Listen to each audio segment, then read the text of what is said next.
யார் இந்த கார்த்தி? என்னுடைய பெற்றோர்கள் பார்த்தீங்க அப்படின்னா தேயிலை தோட்டத்தில், அரசு தேயிலை தோட்டம் டாண்டி அப்படின்னு சொல்லுவாங்க, அந்த தேயிலை தோட்டத்தில் வேலை செய்யக்கூடிய பெற்றோர்கள் தான். தேயிலை பறித்து மலையில், வெயிலில், அட்டைப்பூச்சி கடியில், அந்த அந்த மாதிரியான சிக்கலில், அந்த மாதிரி சூழ்நிலையில் வாழ்ந்த மகன் தான் நான். உங்களுடைய இந்த வாழ்க்கை முறை அப்படின்றதே ரொம்ப ஒரு சிரமத்துக்குள்ளான வாழ்க்கை முறை. பெரிய ஒரு ஆடம்பர வாழ்க்கையோ இல்லை எல்லாமே சரியாக கிடைக்கிற ஒரு வாழ்க்கையோ அப்படின்னா கிடையாது. ரொம்பவே கஷ்டப்பட்டு தான் இன்னைக்கு இந்த நிலைமைக்கு நாங்கள் வந்து நிற்கிறோம். ஏதோ ஒரு டிகிரி படிக்கிறோம், ஏதோ ஒரு வேலையில் சேர்றோம், ஏதோ சம்பாதிக்கிறோம், ஏதோ வாழ்க்கை முறை நடத்துகிறோம் அப்படின்றத எங்கள் ஓட்டம் போயிட்டு இருக்கு. அப்போ எங்களுக்கு இந்த வாழ்க்கை முறையை அமைச்சு கொடுத்தது யார் அப்படின்னா இந்த அரசும் இந்த நிர்வாகமும் தான். இந்த அரசும் நிர்வாகமும் சரியாக இருந்திருந்தா, எங்களுக்கான அனைத்து அடிப்படை தேவைகளும் உரிமைகளும் சரியாக எங்களுக்கு கிடைச்சிருந்தா, நான், என்னுடைய பெற்றோர்கள், எங்கள் தாத்தா பாட்டி, என்னை போன்ற மற்ற பிள்ளைகளோ, எங்கள் அம்மா அப்பா மாதிரி மற்ற அம்மா அப்பாக்களோ அந்த ஒரு இக்கட்டான சூழ்நிலையில் வளர்ந்துருக்க மாட்டாங்க. முடிச்சதுல இருந்தே அந்த வெறுப்பும், இப்படி ஒரு நிர்வாகம் இருக்குமா, இப்படி ஒரு அரசு இருக்குமா அப்படின்ற அந்த ஒரு வெறுப்பு மேலதான் இதுக்கெல்லாம் ஒரு மாற்றம் யாரு இருப்பா, இதெல்லாம் சரி பண்ணுவா யாரு அப்படின்றத பார்க்கும்போது தான் நாம் தமிழர் கட்சி மேலதான் ஈர்ப்பு வந்தது. ஏன்னா அந்த காலத்துல அண்ணனுடைய பேச்சுக்கள் எது சரியான அரசியல் அப்படின்றது அதெல்லாமே தெளிவுபடுத்துனது அண்ணன் செந்தமிழன் சீமான் தான். அவருடைய பேச்சை கேட்டு அவர் தொடர்ச்சியா பேசின காணொலிகள், அவருடைய கூட்டங்கள் எல்லாம் போய் பார்த்து தான் கட்சி மீதான எங்களுக்கான ஒரு ஆர்வம் வந்தது. இதுதான் அரசியலா, இப்படிதான் பண்ணணுமா, இதுதான் மக்களுக்கான ஒரு அரசியலா அப்படின்றது எங்களுக்கு புரிய வந்தது. கட்சிக்குள்ள வந்ததுக்கு அப்புறம் தான் சரியான அரசியல்னா என்ன அப்படின்றத முழுமையாக எங்களால் புரிஞ்சுக்க முடியுது. ஏன்னா ஒரு போராட்டம் சார்ந்து, ஒரு ஆர்ப்பாட்டம் சார்ந்து, பொதுக்கூட்டம் எல்லாத்துக்கும் நாங்கள் கட்சி சார்ந்து போய் நிற்கும் போது அதனுடைய கட்டமைப்பு, கட்சி கட்டமைப்பு, அரசியல் கட்டமைப்பு, அண்ணன் எங்களுக்கு இருக்கிற பாடம் இதெல்லாம் பொறுத்து தான் சரியான அரசியல் தமிழ்நாட்டில் நாம் இருக்கக்கூடிய அரசியல் மட்டும்தான், சரியான தலைவர் அண்ணன் செந்தமிழன் சீமான் மட்டும்தான் அப்படின்றத எங்களுக்கு அதுக்கப்புறம் உணர முடிஞ்சுது. அதன் அடிப்படையில் தான் நான் அந்த அரசியல் பாதையில், நாம் தமிழர் கட்சி பாதையில் பயணிக்க ஆரம்பித்தேன். 2012-13 காலகட்டத்தில், அதாவது என்னுடைய பள்ளி முடித்து கல்லூரி சேர அந்த காலகட்டத்தில் தான் கட்சிக்குள்ளே வந்தேன். தொடர்ச்சியாக இப்போ வரைக்கும் அந்த கட்சியில் பயணிக்கிறேன்.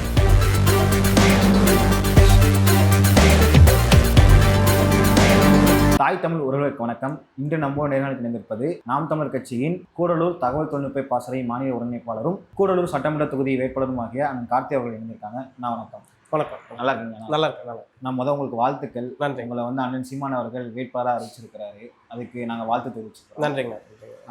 இந்த வீடியோ நான் 2 விதமாக கொண்டு போகணும்னு நினைக்கிறேன். ஒன்று உங்களை பற்றி நான் தெரிஞ்சுக்கணும்னு நினைக்கிறேன். இன்னொன்று நீங்கள் வந்தால் என்னென்ன செய்வீங்க அப்படிங்கிறத பற்றி தெரிஞ்சுக்கணும்னு நினைக்கிறேன். உங்களை பற்றி தெரிஞ்சுக்கலாம். யார் இந்த கார்த்தி? அனைவருக்கும் வணக்கம்.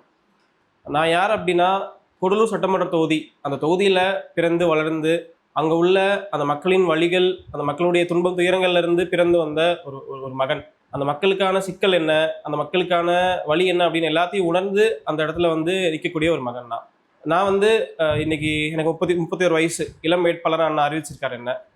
என்னுடைய பள்ளிக்காலம் அப்படின்னு எடுத்துட்டிங்கன்னா முழுக்க கூடலூரை சார்ந்து தான் அந்த பள்ளிக்காலம் இருந்தது. நான் 12th முடிச்சது எல்லாமே கூடலூர் உள்ள ஒரு பள்ளியில் முடித்தேன். அதே மாதிரி கல்லூரின்னு பார்த்தீங்கன்னா கூடலூர்லேருந்து கோவைக்கு கோவையில் என்னுடைய கல்லூரி வாழ்க்கையை முடித்தேன். பிஎஸ்சி கம்ப்யூட்டர் டெக்னாலஜி நான் முடிச்சிருக்கேன். இதனால நான் கூடலூர்லேருந்து கோவைக்கு வரேன் அப்படின்னா, அங்கே இருக்கிறது ஒரே ஒரு அரசு கல்லூரி தான். நான் இருந்த காலத்தில் இப்போ வரைக்குமே பெரிய கல்லூரிகள் கிடையாது. ஒரு ப்ரைவேட் காலேஜ் இருக்குது. அதேமாதிரி பார்த்தீங்கன்னா உங்களுக்கு அந்த தொகுதியினுடைய ஒரு எல்லையில் இருக்குது. அதை தாண்டி ஒரே ஒரு அரசு கல்லூரி தான் இருக்குது. நான் 2013-16 தான் என்னுடைய கல்லூரி வாழ்க்கை. அந்த காலத்தில் அங்கே பெரிய அளவுக்கான அந்த படிப்போ அந்த கல்வி அப்படின்ற அந்த தொகுதியில் கிடையாது. அதனால அந்த நிலைமையில கோவையில் என்னுடைய கல்லூரியை முடித்தேன்.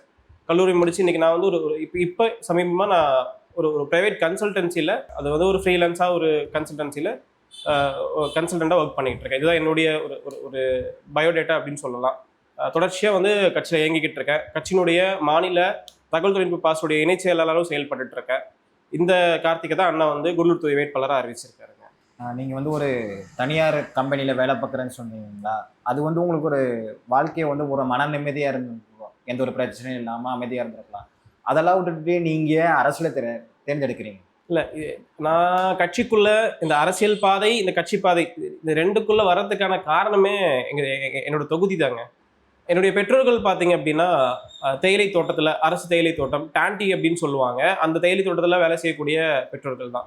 இலங்கையிலேருந்து தாயகம் திரும்பிய பெற்றோர்கள் தான் என்னுடைய பெற்றோர்கள். 1980களில் தாயகத்திலேருந்து திரும்பி கூடலூரில் அவங்க இந்த மாதிரி டாண்டி நிறுவனங்களில் குடியமர்த்தப்படுறாங்க. தாத்தா பாட்டி அம்மா அப்பா எல்லாமே அங்கே வேலை செய்கிறாங்க.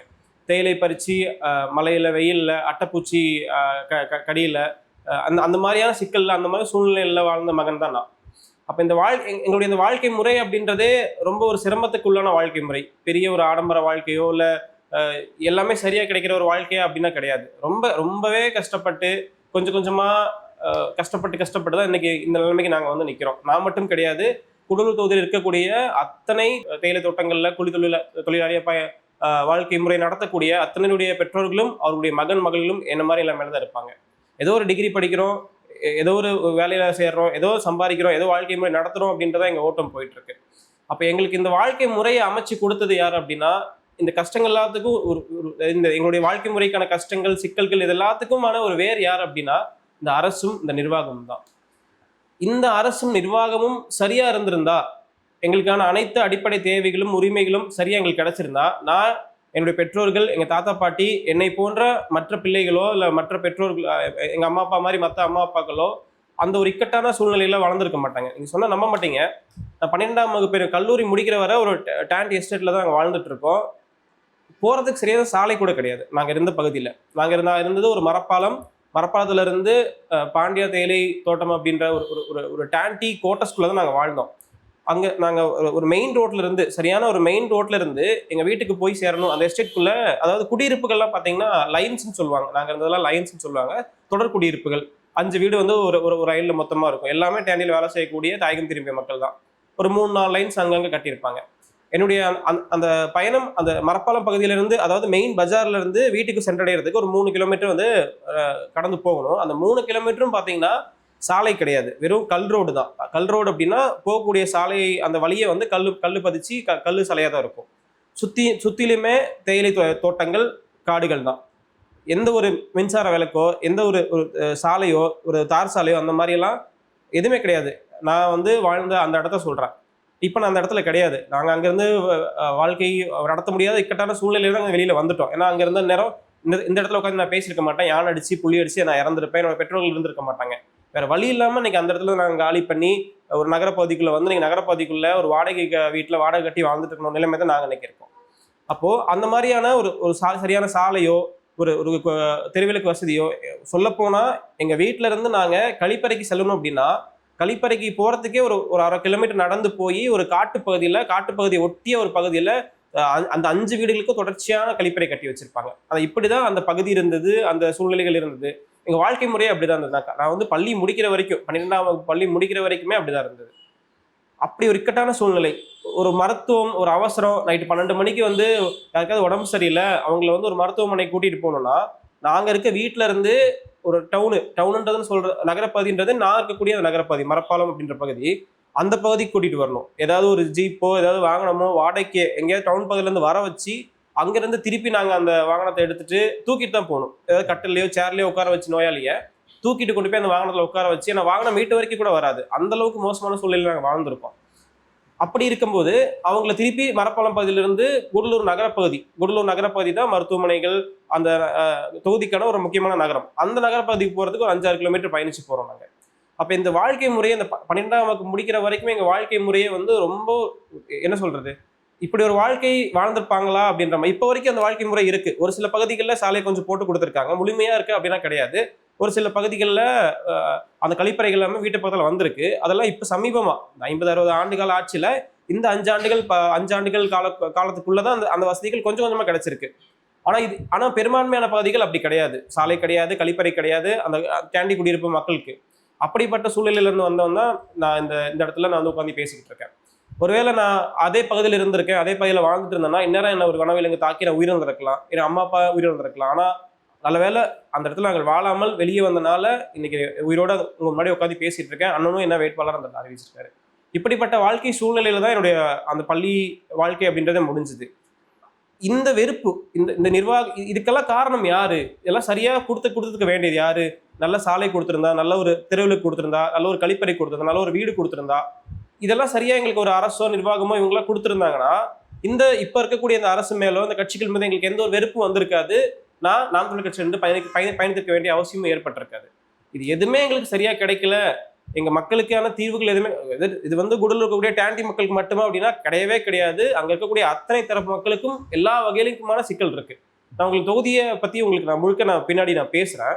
ஸோ இப்படிப்பட்ட அந்த நிர்வாகம் அரசு மேலே இப்போ இல்லை, சமீபமாக இப்போ கிடையாது, 2013-12 காலகட்டத்திலேருந்து நான் கல்லூரி பள்ளி முடிச்சதுலேருந்தே அந்த வெறுப்பும் அந்த இப்படி ஒரு நிர்வாகம் இருக்குமா, இப்படி ஒரு அரசு இருக்குமா அப்படின்ற அந்த ஒரு வெறுப்பு மேலே தான் இதுக்கெல்லாம் ஒரு மாற்றம் யார் இருப்பா, இதெல்லாம் சரி பண்ணுவா யார் அப்படின்றத பார்க்கும்போது தான் நாம் தமிழர் கட்சி மேலே தான் ஈர்ப்பு வந்தது. ஏன்னா அந்த காலத்தில் அண்ணனுடைய பேச்சுக்கள் எது சரியான அரசியல் அப்படின்றது அதெல்லாமே தெளிவுபடுத்துனது அண்ணன் செந்தமிழன் சீமான் தான். அவருடைய பேச்சை கேட்டு அவர் தொடர்ச்சியாக பேசின காணொலிகள், அவருடைய கூட்டங்கள் எல்லாம் போய் பார்த்து தான் கட்சி மீதான எங்களுக்கான ஒரு ஆர்வம் வந்தது. இதுதான் அரசியலா, இப்படிதான் பண்ணணுமா, இதுதான் மக்களுக்கான ஒரு ஒரு அரசியலா அப்படின்றது எங்களுக்கு புரிய வந்தது. அது முழுமையா புரிஞ்சதா அப்படின்னா கிடையாது. அண்ணனுடைய பேச்சு பிடிக்கும், அரசியல் சம்மந்தமா, சூழலியல் சம்மந்தமா, அனைத்து தரப்பும் சம்மந்தமா அண்ணன் பேசுறது எல்லாமே பிடிச்சி கட்சிக்குள்ள வந்தோம். கட்சிக்குள்ள வந்ததுக்கு அப்புறம் தான் சரியான அரசியல்னா என்ன அப்படின்றத முழுமையா எங்களால் புரிஞ்சுக்க முடியுது. ஏன்னா ஒரு போராட்டம் சார்ந்து, ஒரு ஆர்ப்பாட்டம் சார்ந்து, பொதுக்கூட்டம் எல்லாத்துக்கும் நாங்கள் கட்சி சார்ந்து போய் நிற்கும் போது அதனுடைய கட்டமைப்பு, கட்சி கட்டமைப்பு, அரசியல் கட்டமைப்பு, அண்ணன் எங்களுக்கு எடுக்கிற பாடம் இதெல்லாம் பொறுத்து தான் சரியான அரசியல் தமிழ்நாட்டில் நாம் தமிழர் கட்சியுடைய அரசியல் மட்டும்தான், சரியான தலைவர் அண்ணன் செந்தமிழன் சீமான் மட்டும்தான் அப்படின்றத எங்களுக்கு அதுக்கப்புறம் உணர முடிஞ்சுது. ஸோ அதன் அடிப்படையில் தான் நான் அந்த அரசியல் பாதையில், இந்த நாம் தமிழர் கட்சி பாதையில் பயணிக்க ஆரம்பித்தேன். 2012-13 காலகட்டத்தில், அதாவது என்னுடைய பள்ளி முடிச்சு கல்லூரி சேர அந்த காலகட்டத்தில் தான் கட்சிக்குள்ளே வந்தேன். தொடர்ச்சியாக இப்போ வரைக்கும் அந்த கட்சியில் பயணிச்சு இன்னைக்கு கட்சியினுடைய மாநில இணைச் செயலாளர், ஐடி விங்கோட மாநில இணைச் செயலாளராக வந்து நான் களப்பணி செஞ்சுட்டு இருக்கேன். சரி, நீங்கள் வந்து 2012 நாம் தமிழர் கட்சியில் இணைஞ்சிட்டீங்க. அப்போலேருந்து ஒரு 13 ஆண்டுகளாக நாம் தமிழர் கட்சியில் நீங்கள் பயணிக்கிறீங்க. இது வரைக்கும் நீங்கள் என்னென்ன போராட்டங்கள்லாம் முன்னெடுத்திருக்கிறீங்க உங்கள் தொகுதியில்? இப்போது 12-13 காலகட்டத்தில் நான் கட்சியில் இணைஞ்சு என்னுடைய கட்சி பயணம் தொடர்ந்துச்சு. அதுக்கப்புறம் பார்த்தீங்க அப்படின்னா 12-13 15-16 வரைக்கும் என்னுடைய கல்லூரி காலம் அப்படின்றனால கல்லூரியை தேடி நான் கோவைக்கு தான் வந்தேன். குடூர்லேருந்து கோவைக்கு தான் வந்து படிக்க வேண்டிய சூழ்நிலை, ஒரு 3-4 ஆண்டுகள் கோவையில் தான் இருக்க வேண்டிய சூழ்நிலை. அதனால அந்த காலகட்டத்தில் பார்த்தீங்க அப்படின்னா பெரும்பான்மையான கூட்டங்கள் என்னால் பங்கேற்க முடியல. ஆனால் எங்கேயாவது கோவையில் பேசுவார், கோவை சம்மந்தமான ஏதாவது நிகழ்வுனா அங்கே ஓடி போய் உட்காந்துருவேன். கடைசியில் ஏதோ 10 பேர் ஏதாவது ஒரு சேர் ஓரத்தில் உட்காந்து என்னுடைய கூட்டங்களை பார்த்துட்டு இருந்தேன். ஆனால் என்னுடைய கல்லூரி காலம் முடித்து மறுபடியும் நான் ஊருக்குள்ளே போகும்போது 2016, 17, 18 காலங்களில் கொஞ்சம் கொஞ்சமாக கட்சிக்குள்ளே மறுபடியும் போராட்டங்களில் நாங்கள் உள்ள கட்சிக்குள்ளே வர ஆரம்பித்தோம். 2019-20க்கு அப்புறம் தொடர்ச்சியாக அந்த காலத்தில் முழுமையாக நிற்க ஆரம்பிச்சிட்டோம். உதாரணத்துக்கு நீங்கள் கூடலூர் தொகுதி எடுத்துட்டிங்கன்னா ஒரு திறந்த வெளி சிறைச்சாலைன்னு தான் சொல்லலாம். தமிழ்நாட்டில் 234 தொகுதியில் கூடலூர் தொகுதி அப்படின்றது ஒரு திறந்த வெளி சிறைச்சாலை தான். அதை தவிர வேறு வார்த்தை எதுக்கு சொல்ல முடியுமான்னு தெரியல. அப்படியான ஒரு நிலைமையில அந்த தொகுதி இருக்குது. தொடர்ச்சியான போராட்டங்களா நீங்கள் 2021 இன்னைக்கு 25 திமுக ஆட்சி காலமாக இருக்கட்டும், அதுக்கு முன்பு இருந்த அதிமுக ஆட்சி காலமாக இருக்கட்டும், இது எந்த ஆட்சி காலம் வந்தாலும் மக்கள் அங்கே போராடாமல் இருக்கவே மாட்டாங்க. ஏதாவது ஒரு வாழ்வாதார சிக்கல் சம்மந்தமாக போராட்டம் தொடர்ச்சி நடந்துகிட்டே தான் இருக்குது. உதாரணத்துக்கு பார்த்தீங்கன்னா இப்போ சமீப காலமாக வன விலங்குகள், யானை, புலி, கரடி, சிறுத்தை, இந்த மாதிரி வன விலங்குகள் வந்து மக்கள் இருக்க குடியிருப்பு பகுதிகளில் வந்து மக்களை தாக்கி அவங்கள உயிரிழப்பு செய்கிறதுல வந்து தொடர்ச்சி நடந்துட்டு இருக்கு. குறிப்பாக சொல்லணும்னா ஒரு 2023 வரைக்கும், 2010 2023 வரைக்கும் 83 பேரை யானை, புலி இந்த மாதிரியான வனவிலங்குகள் தாக்கி அவங்க உயிரிழந்திருக்காங்க.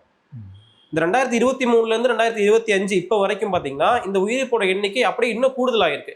தோராயமாக பார்த்தீங்கன்னா 200க்கும் மேற்பட்ட உயிரிழப்புகள் அப்படின்றது இந்த குறிப்பிட்ட காலகட்டத்துக்குள்ள 2010 இப்போ வரைக்குமான உயிரிழப்புகள் ஏற்பட்டிருக்கு. இந்த 200க்கும் மேற்பட்ட உயிர்கள் வந்து இந்த வனத்துறை, இந்த அரசு, இந்த மாவட்ட நிர்வாகம் இவங்களோட கவனக்குறைவால சாதாரண ஏழை மக்கள், ஒரு கூலி வேலைக்கு போறவங்க, ஒரு தோட்ட தொழில் வேலைக்கு போறவங்க, ஒரு கட்டட வேலைக்கு போறாங்க, இந்த மாதிரியான மக்கள் மீது அந்த வனவிலங்கு தாக்குதல்கள் ஏற்பட்டு அவங்க உயிரிழக்கிறாங்க. ஸோ இதுக்கு தொடர்ச்சியான போராட்டங்கள்ல அங்கே உள்ள அனைத்து தரப்பு மக்களும் அமைப்புகளும் தொடர்ச்சியா போராடுறாங்க. நாம் தமிழர் கட்சி ரொம்பவே தீவிரமா அந்த போராட்ட காலத்தில் நிற்கிது. அது சம்பந்தமான அனைத்து போராட்டத்திலையும் நான் கட்டாயம் பங்கேற்று என்னுடைய கன்னடத்தை நான் பதிவு பண்ணிட்டு வந்துட்டு இருக்கோம். அதேமாதிரி அங்கே கூடிய சாலை பிரச்சனையா இருக்கட்டும், அந்த கூடலூர் அப்படின்றதே பார்த்தீங்கன்னா ரொம்ப மிக ஒரு அழகான ஊர். அது த ஹெவன் அப்படின்னு சொல்லுவோம் ஆங்கிலத்தில், த ஹெவன், சொர்க்கம் அப்படின்னு சொல்லுவோம். அந்த ஊரே பார்த்தீங்கன்னா 3 மாநிலம், தமிழ்நாடு, கேரளா, கர்நாடகா, இந்த 3 மாநிலத்தை இணைக்கக்கூடிய ஒரு எல்லை பகுதி. நீங்கள் இங்கேருந்து அந்த கூடலூர் பகுதியிலேருந்து கேரளாவுக்கு ஒரு 5-6 கிலோமீட்டர் அந்த பார்டருக்குள்ளே போயிடலாம். கர்நாடகா நம்ம முதுமலை வன சரணாலயம், அந்த பந்திப்பூர் அந்த வழியை பயணிச்சிங்கன்னா நீங்கள் ஒரு 15-20 கிலோமீட்டரில் கர்நாடகா செக் போஸ்ட் வந்து நீங்கள் போய் சேரலாம். இப்படி அந்த 3 மாநிலத்தை சேர்க்கக்கூடிய ஒரு மிகப்பெரிய ஒரு எல்லை பகுதியில் இருக்கக்கூடிய தொகுதி. ரொம்ப அழகான ஊருங்க. தேயிலை தோட்டம், காடு, நல்லா காடுகள், அதே மாதிரி அங்கே இருக்கக்கூடிய சூழ்நிலை எல்லாமே, அந்த கால சூழ்நிலைகள் எல்லாமே பார்த்தீங்க அப்படின்னாலே ரொம்ப அழகான ஊர். ஆனால் அந்த ஊரு தான் அழகாக தெரியுதே தவிர அங்களுடைய வாழ்க்கை முறை அப்படின்னு பார்த்தீங்கன்னா வாழவே முடியாத சூழ்நிலை தான் அங்கே நிற்கிறாங்க, வாழ்ந்துட்டு இருக்கோம். சாலை பிரச்சனையாக இருக்கட்டும், அப்படிப்பட்ட நீங்கள் நல்லா நினச்சி பாருங்க, 3 மாநிலத்தை இணைக்கக்கூடிய ஒரு எல்லை பகுதி, ஒரு தொகுதி, அந்த தொகுதியில் ஒரு சாலை எப்படி இருக்கும்? டூரிஸ்ட் வர்றாங்க, சுற்றுலா நம்பி, ஏன்னா அங்கேருந்து உதகை ரொம்ப பக்கம், கூடலூர்ல இருந்து. ஊட்டி அப்படின்னாலே உங்க அத்தனை பேத்துக்குமே தெரியும், உலகம் அறிந்த ஒரு சுற்றுலா தலம் உதகை அப்படின்றது, மலைகளின் அரசின்னு சொல்றோம். உதகையோ கூடலூர் இந்த மாதிரி சுற்றுலா தலங்களுக்கு கர்நாடகா, கேரளா, தமிழ்நாடு முழுக்க உலகத்துல இருந்தே சுற்றுலா பயணிகள் வந்துட்டு இருக்காங்க, தொடர்ச்சியா வந்துட்டு இருக்காங்க. ஆனா அந்த அந்த பகுதியுடைய சாலை, அந்த பயணிச்சு வரக்கூடிய கூடலூர் பகுதியுடைய சாலை பார்த்தீங்கன்னா, எனக்கு தமிழ்நாட்டில் அப்படி ஒரு சாலை இருக்குமானே தெரியாது. நீங்க எப்படி உதாரணத்துக்கு ஒரு பிரசவம் அடைஞ்ச பெண்ணை ஒரு ஆட்டோல உட்கார வச்சு, அது நகைச்சுவையா விவேக் சொல்லியிருப்பார் ஒரு நகைச்சுவையெல்லாம், ஆட்டோல உட்கார வச்சு குழந்தை பிறந்துடும், அந்த மாதிரியான சாலை இருக்குன்னு. கட்டாயம் அது கூடலூர் தொகுதியில் இருக்கு. நீங்க ஒரு பிரசவமான ஒரு குழந்தை பிறக்கக்கூடிய ஒரு பெண்மணி அந்த ஆட்டோல உட்கார வச்சு சாலையில கொஞ்சம் தூரம் பயணிச்சு போனீங்கன்னா பிரசவம் ஆயிரும். அப்படியான ஒரு சாலை தான் முதன்மையான நகரப்பகுதிகளே அப்படிதான் இருக்கு. அப்ப அப்படி ஒரு சாலை வசதி இருக்கு, அப்படி ஒரு வனவிலங்கு சம்பந்தமான சிக்கல்கள் அங்க நாங்க எதிர்நோக்கி நிக்கிறோம். சரியான மருத்துவ சேவை கிடையாது. நீங்க கூடலூர் தொகுதி எடுத்துட்டீங்கன்னா கூலி தொழிலாளி மக்கள், தேயிலை தோட்ட தொழிலாளி மக்கள், எல்லாமே ஏழை மக்கள் தான். அன்றாடம் வாழ்க்கை நடத்துறதுக்கான பிழைப்பு நடத்தக்கூடிய அந்த மாதிரியான சாதாரண மக்கள் தான். அவங்களுக்கான சரியான மருத்துவ சேவை கிடைக்குதா அப்படின்னா கிடையாது. ஒரு மருத்துவமனை இருக்கு, அந்த மருத்துவமனை எதுக்கு அங்கே கூடலூர் வச்சிருக்காங்கன்னு தெரியல. ஒட்டுமொத்த கூடலூர் தொகுதிக்குமான ஒரு மிகப்பெரிய மருத்துவமனை அந்த கூடலூர் இருக்கக்கூடிய கூடலூர் அரசு மருத்துவமனை தான். அது சமீபத்தில் தான் மாவட்ட அரசு மருத்துவமனை தரம் உயர்த்திருக்கு அப்படின்னு சொன்னாங்க.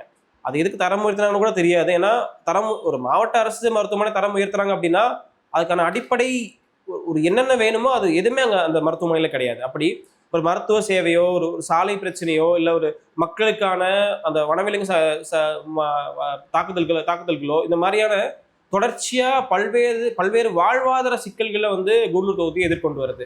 அதனால அந்த களமே பார்த்தீங்கன்னா மிகப்பெரிய போராட்ட களமாக தான் இருக்கு, தொடர்ச்சியான போராட்டம். இப்போ நான் உங்ககிட்ட பேசிக்கிட்டு இருக்கேன், நாளைக்கு நாளான்றைக்கு அங்கே யாரை யானை அடிக்கும், யாரை புலி அடிக்கும், எப்படிப்பட்ட சிக்கல் உருவாகும்னு தெரியாது. நாளைக்கு ஒரு போராட்டம் அறிவிக்க வேண்டியது இருக்கும். அந்த மாதிரியான அனைத்து போராட்டங்களையுமே நாம் கட்சி நாங்கள் முன்னெடுத்துட்டு இருக்கோம். அந்த அத்தனை போராட்டங்களையுமே நான் கலந்துட்டு அந்த மக்களுக்காக போராடி குரல் கொடுத்துட்டு தான் நாங்கள் இருக்கோங்க.